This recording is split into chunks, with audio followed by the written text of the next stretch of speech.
Hi, I'm your host, Dr. Lori, and welcome to Universally Unique, exploring the neurodiverse world of the extraordinary. This podcast fosters curiosity and understanding about neurodiversity while empowering individuals with tools for acceptance and inclusion in classrooms, the workplace, and communities. Featuring shared stories of neurodiverse life experiences, it sheds light on navigating a world not designed for diversity. Universally Unique starts now.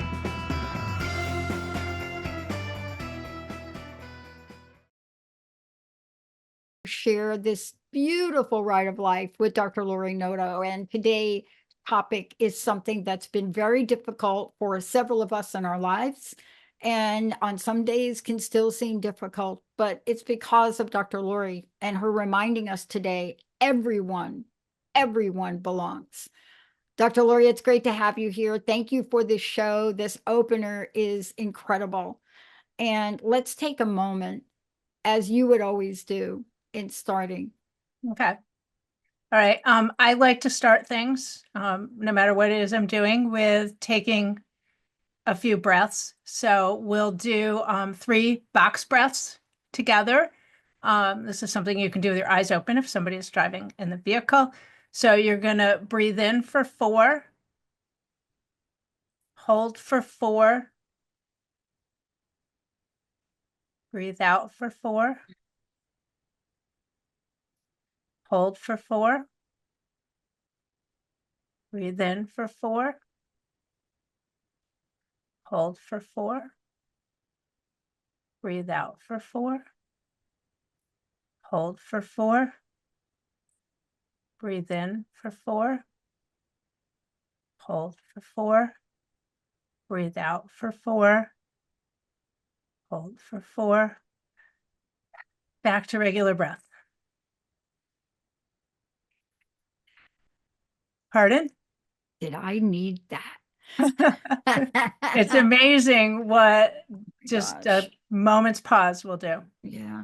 I had a moment yesterday, real scary, real scary experience for my friend. And I forgot. And I was just talking about how we were going to start, and I forgot. But today's show is to help us, and thank you for doing that. But the story behind the story is what drives, as Terry Knudsen said earlier today, passion, purpose, and connection. Mhm. What was this journey like for you? And this show we're doing is now a new platform to Yeah. really emphasize we all belong. This actually was not my original plan to become an educator. I had some other plans, but as it kind of came together, what I realized is I was influenced very much by 2 people when I was younger. I better not cry. One of them was an aunt who had intellectual disabilities and who was born in the 1920s. So she went off to kindergarten, and she did kind of okay in kindergarten because when she was in school, kindergarten was mostly about play. And then she went to 1st grade and was having a hard time. And I believe they held her back in 1st grade. And then they told my grandparents that she couldn't come to school anymore because she couldn't keep up. And they were immigrants from Italy, so I'm sure there were some communication challenges there. But at that point in time, in education, telling a kid they couldn't come to school was not it was not unheard of. And the only people who went to school after that were people whose parents had a lot of money. The other person who influenced me, who probably has no idea that he ever did, is a neighborhood friend's brother who had Down syndrome. And he was an escape artist. He would manage to leave the house and get out, he'd climb over the fence or whatever, and he'd be out wandering around in the neighborhood. He would come over to our house and want to run our lawnmower. He loved things that were mechanical at that point in time. And because he was the younger sibling of 4 older sisters who had grown up with him, they didn't seem to be worried about the fact that he was running around the neighborhood. I thought it was a bad idea because I was an only child, so I used to go look for him. So I think those two had a pretty significant influence on me without me necessarily realizing it until I started a master's program to become a special education teacher.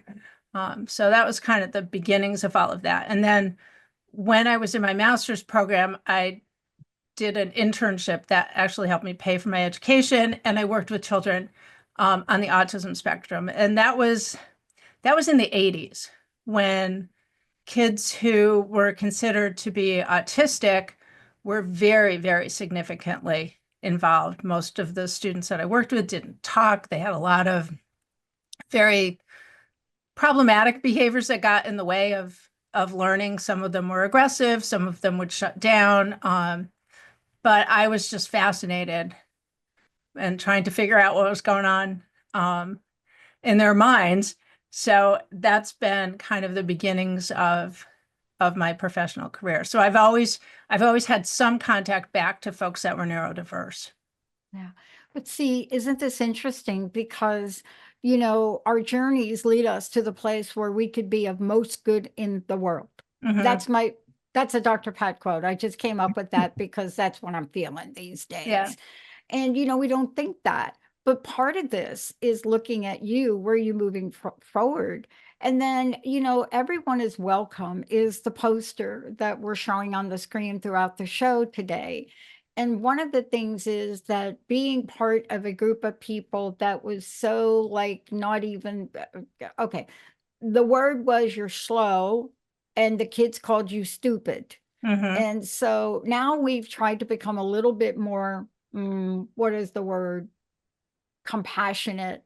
Yeah. And I do have to thank our pop culture for that Yeah. and what the pop culture has done, but Hmm. it doesn't really take away the challenges and the struggles. And let's talk about this. When you see the poster, what is that first thought? What do we want to tell people today? Yeah. When I saw that poster, I'll give a little background to the audience. Some people may already be aware of this, but there was a middle school teacher in Idaho who had this poster in her classroom. She was asked by the district administration to take it down. And when they offered an explanation, which I think is not really a good explanation, but their explanation was that it was not neutral enough and that it was making a political statement. And given the work I've done, given the people that I continue to support, given the people that I've had in my life, I can't imagine what political statement that was making. It just happens to be a poster that has a number of hands that are a variety of different shades, which I'm not the person who made the decision for it to come down, but I have a feeling that if it didn't have those hands, or if those hands were all one neutral color, and it said everyone belongs, maybe nobody would have even had a problem with it. But that also defeats the purpose of the poster. The poster is trying to say everyone is welcome in that class. So I think the challenge for me is, then if everyone's not welcome, then who is welcome and who's not welcome, which doesn't really work very well for me because I've spent my entire professional career trying to make sure that people who were not seen as mainstream folks, so to speak, were accepted for who they were and what it was that they bring to a situation. I mean, in my opinion, everybody has something to contribute. It may not be immediately obvious when you meet somebody. You may have to get to know them a little bit better. But every single person that I've ever worked with that would be considered neurodiverse, or anybody else in any other particular categories of disabilities or mental health issues, always had something to contribute. It just wasn't always necessarily noticed, or it wasn't necessarily always respected. So I had a really hard time with this decision. Um, and the belief was that posters were supposed to be neutral. I don't think it, it seemed like pretty neutral. poster to me, everyone's welcome. Why would you want to say that people weren't welcome? Look, sometimes, I have some friends that I learned, you know what? I learned such really cool things from my Japanese business friends. Hmm. Amazing what I've learned from them. I learned one thing. When you work with people, I'm not stereotyping, but I've learned about this beautiful culture over time. And what I've learned is this. How are you today, Dr. Noto? And you will say, In the United States, I would say I'm fine. If I were somewhere else, I exactly. might tell you the truth. But here's what they do. Well, how are you today? And it will happen 3 times. You see, there's something about repetition that we need to really demonstrate to Mhm. make sure we're understanding it. There are a couple things here we're talking about. I'm excited about the future of your show, and I want to talk about that for a minute Okay. because this show and the future of the show is to really shine a light on the fact that yes, everyone belongs, but it is going to be a regularly and frequently reminder. Look, when I grew up, I was different, but not less than. I Hmm. stuttered. So that made it interesting. And because of stuttering, it's why I'm so good at what I do today and how I see the world. Yeah. Because we know if you stutter, you have to have the patience of the saint. And the bottom line is, before you actually can answer the question, you will hear 10 other questions. So you learn how to integrate those 10 questions. Hmm. But the other thing that I love about this is we need to scream this now, shout it, don't we? Yeah. I think it's always been important. I'm feeling like currently it is even much more important. And Yeah. that anybody who does not fit a particular box or group or whatever it is that some individuals see as being Mhm. the right place to be, um, are seen as less than and are being pushed, and cast off again. And we spent a lot of time changing that Yeah. attitude.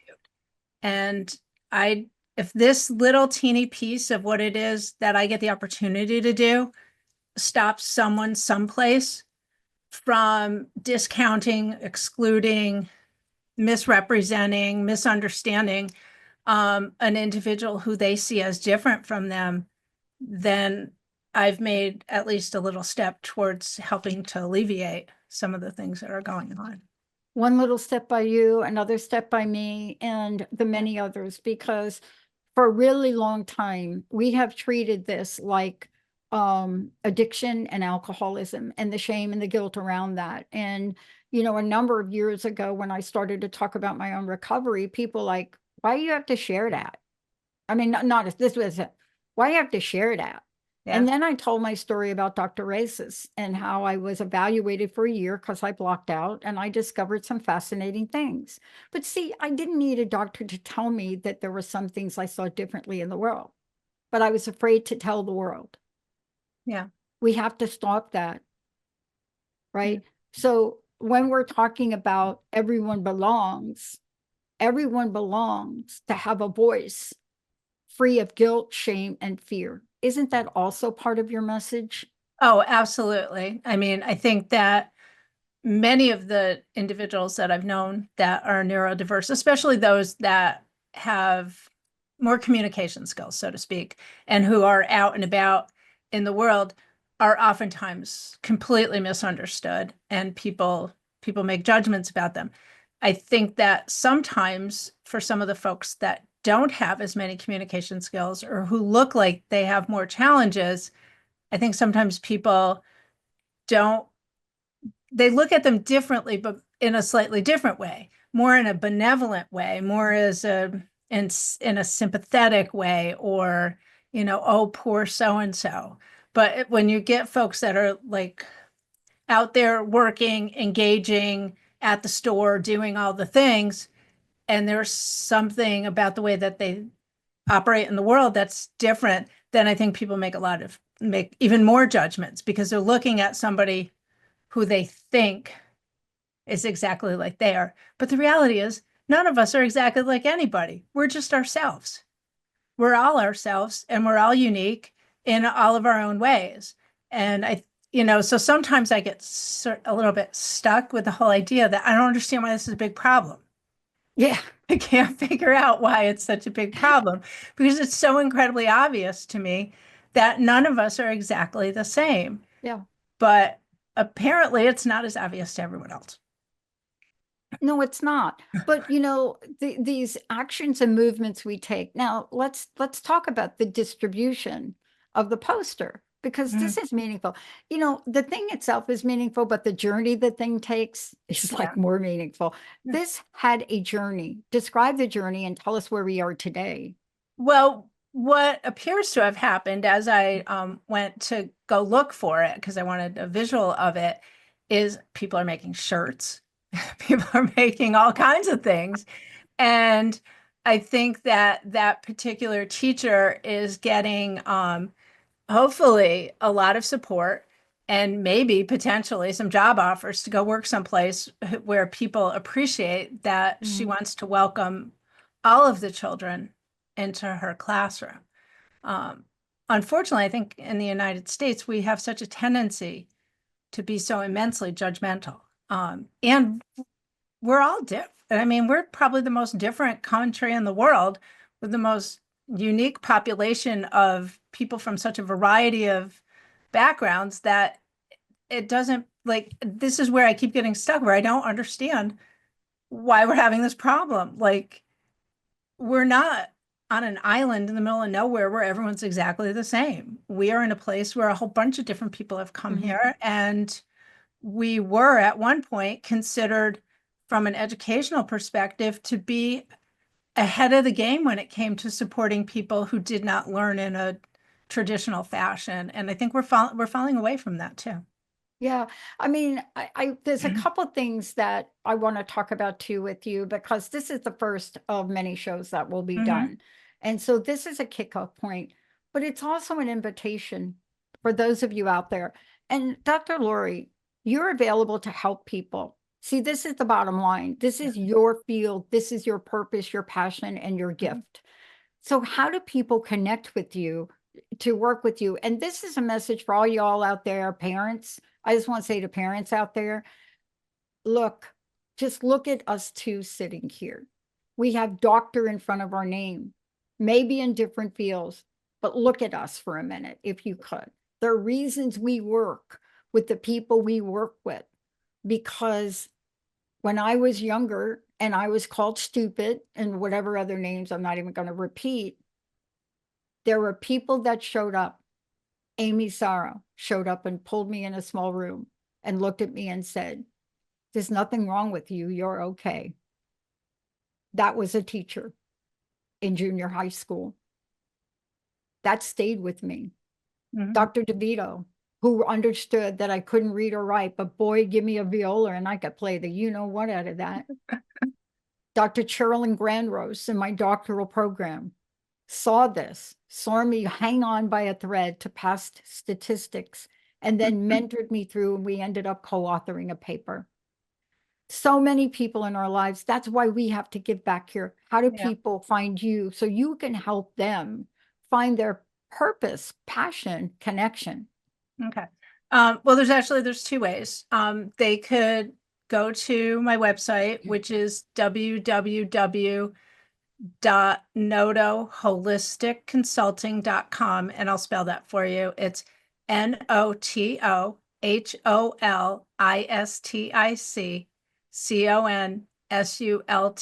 NOTOHOLISTICconsulting.com. That felt a little like a spelling bee, which I was never very good at because I can't spell that well. Um, or they can email me directly at Noto Consulting, 2002 at gmail.com. Hmm. I want to ask you the symbolism for a minute. Of course, I have to bring up symbolism. I can't help myself. It's one of my little gifts. That's why I'm really good logo creator. Hmm. But I want to talk about symbolism. Okay. I met a woman over the weekend who sat down and we did some esoteric work together, both for myself and Linda. And Hmm. I've never been so accurately depicted in my life Mm. through what she shared. I felt heard. And that was so important to me. And I can't really describe it. But what we're talking about with the journey of the poster, isn't that also too to help those out there that don't seem to really be heard? Get a little space here. Exactly. A little And I mean, add a person. yeah. I mean, not that you want there to only be one person, but individuals who make it through their educational experience and come out on the other side successful, for whatever that happens to mean for them, but it generally means they didn't get themselves into some kind of legal trouble, will report back there was one person. There was at least one person. There was a teacher, there was a coach, there was a counselor, there was a grandparent, there was a next door neighbor, there was a music instructor, that as long as one person believes in you, you can figure out how to go forward. But I think when no one believes in you, it's really hard to find that within yourself. And I think that that particular teacher, who I personally do not know, was trying to let students know, if you need somebody, I'm your person. If you click with me and I'm, you feel like you want to engage, I'm here for you. And that I think is incredibly critical. It's so important in education at this point. It's important in life too, but It is. I'm so fascinated. I don't think I'm going to be able to say this without crying a little bit. I have a best friend, you know her, and we've been friends since 1972. And I remember walking down the halls of Bell Labs with Linda, and of course, I was given the science people to work with the Big Bang, Arno Penzias, who I called Mr. Bagel. I mean, that was just me, but I related to him because it was a level. And we're walking down the hall, and I was a mail person, and I delivered mail to all the PhDs at the end of the name. And I looked at Linda and I said, I'm going to get a PhD. And Linda looked at me and said, absolutely. And then I said, what exactly is a PhD? No judgment. no, no, Just that affirmation stayed with me. Why did I want it? Because the people I delivered mail to had PhD by the end of the game, at end of their name. They taught me how to play ping pong. They juggled. I loved how messy all of their offices were. Couldn't even find a little mail tray. But they were really nice, cool people. And we talked about the most incredible things. See, isn't that what you're talking about? One person. absolutely. Yeah, Yeah. one person. Yep. And I would suspect all of those folks that you delivered mail to, if we could go back and find them, they would probably share a fairly similar story, because they were probably considered the odd person out in many situations and probably thought about the world in a way that not everybody else does. But we need them. We need them to think that way. Yeah. Dr. Arno Penzias, by the way, who discovered Big Bang with a group of people. Yeah. Like really, Bell Labs telephone company, and he's studying satellites because Yeah. that's who he was. What's your personal message today for people? Because we're we're good. That old book, what is that book? I'm okay, you're okay. I Okay. got Yeah. that book in a hot second when that thing came out. Yeah. Um, I think my message would be that everyone does belong. And if you find yourself in a situation where you can welcome someone, please do that. If you find yourself in a situation where you don't feel welcome, I would encourage, I guess, folks to look maybe for a place that looks like they're welcome. It could be a coffee shop, it could be the library, it could be a classroom, it could be their next door neighbor, but try to find your ally. They're out there. And sometimes you got to look a little harder. And I think if you're not feeling really great about things, it may be harder to find them, but find that one person, find that Linda who's going to tell you you can get a PhD. Uh, But also they can come to you and you oh, of will course. also tell them, because Absolutely. we all have to come together. I think it was Hillary Clinton that I believe she was the first one to say it takes a village. And in the area Yes. that you and I are talking about, it does take a village, and it Yeah. takes all people. And sometimes some folks, it takes a little bit longer to get on board, to see somebody like me and somebody like you. We're different, but we're Mhm. not less than. And we Exactly. may have to overcome obstacles that seem so high, but Yeah. now people don't have to do it alone, do they? No, they really don't. And I think, one of the good things about social media and the internet is that people they are finding their people. They may be in another country, they may be really far away, they may not be in the same time zone, But I think that is a place where some folks are finding their people. But I think we also know that it's important to be in physical space with people to have the opportunity to meet people in real life. Well, thank you. And please, one more time, let folks know how they can get a hold of you, both consulting services and wellness services. What's the best way to do that? How the website is really probably the best. Then you can find out a little bit more about me. www.notoholisticconsulting.com, or with an email at notoconsulting2002@gmail.com.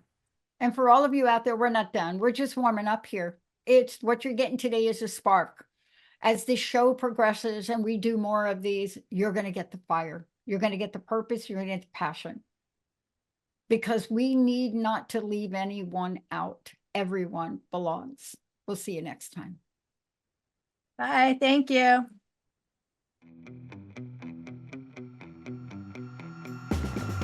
Thank you for listening to Universally Unique, exploring the neurodiverse world of the extraordinary. Join me, Dr. Lori, on Transformation Talk Radio every second and fourth Monday at 11:30 Pacific Time as we continue to explore navigating a world not designed for diversity. For advocacy and support for individuals with disabilities, let's connect. Learn more about consulting and life coaching at notoholisticconsulting.com.